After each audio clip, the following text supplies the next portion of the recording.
తెలిసిన ఆవిడే కదా, పైగా మన ఇంటి కింది షాప్లో పనిచేస్తుంది, ఇంతకంటే నమ్మకం ఏముంది అనుకున్నారు. ఆ చనువుతోనే ఇంట్లోకి రాణించారు. కానీ అదే వారు చేసిన తప్పు అని స్పై కెమెరా చూస్తే అర్థమైంది. వేసిన తాళం వేసినట్టే ఉంటుంది, డబ్బులు మాత్రం కనపడటం లేదు. తీరా చూస్తే ఇంటి దొంగ పని అని తెలిసి కంగు తిన్నారు.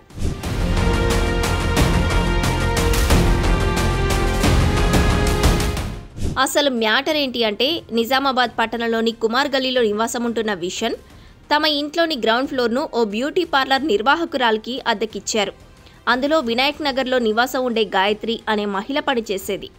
ఈ క్రమంలోనే ఆమె ఇంటి యజమాని ఆయన కుటుంబ సభ్యులతో స్నేహం చేసింది.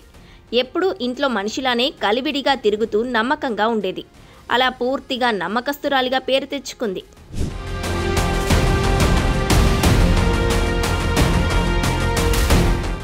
ఇక్కడి వరకు బాగానే ఉంది, కానీ ఆ తర్వాతే గాయత్రి అసలు స్వరూపం బయటపడింది. ఓ రోజు గాయత్రి విషన్ ఇంటి తాళం చెవిని సంపాదించింది. దాంతో ఓ డూప్లికేట్ కీ తయారు చేయించింది. ఈ డూప్లికేట్ కీతో విషన్ కుటుంబం బయటకు వెళ్ళినప్పుడల్లా ఇంట్లోంచి డబ్బులు ఎత్తికెళ్లేది. తాళం వేసింది వేసినట్లే ఉండగా డబ్బులు మాత్రం పోతున్నాయి. అసలు ఎలా పోతున్నాయనే అనుమానంతో ఇంటి యజమాని ఓ స్పై సీసీ కెమెరాలను ఇంట్లో ఏర్పాటు చేయించారు. సరిగ్గా బెడ్రూమ్లో ఎక్కడైతే డబ్బులు పెడతారో అక్కడే ఈ కెమెరాలు ఫిక్స్ చేయించాడు.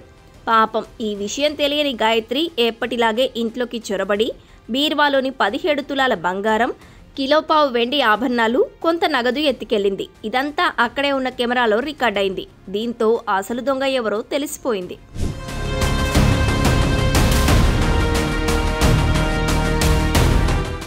శుక్రవారం విషన్ ఇచ్చిన ఫిర్యాదు మేరకు పోలీసులు గాయత్రిపై కేసు నమోదు చేసుకుని ఆమెను అదుపులోకి తీసుకున్నారు. చోరీకి గురైన కొంత బంగారం, వెండి ఆభరణాలతో పాటు నగదు స్వాధీనం చేసుకున్నారు. సాధారణంగా ఇంటి దొంగను ఈశ్వరుడైనా పట్టుకోలేడు అని అంటారు. కానీ స్పై కెమెరాల పుణ్యమంటూ ఇంటి దొంగలేంటి, ఎలాంటి దొంగలైనా పట్టుకోవచ్చని ఈ సంఘటన చూస్తే అర్థమవుతోంది.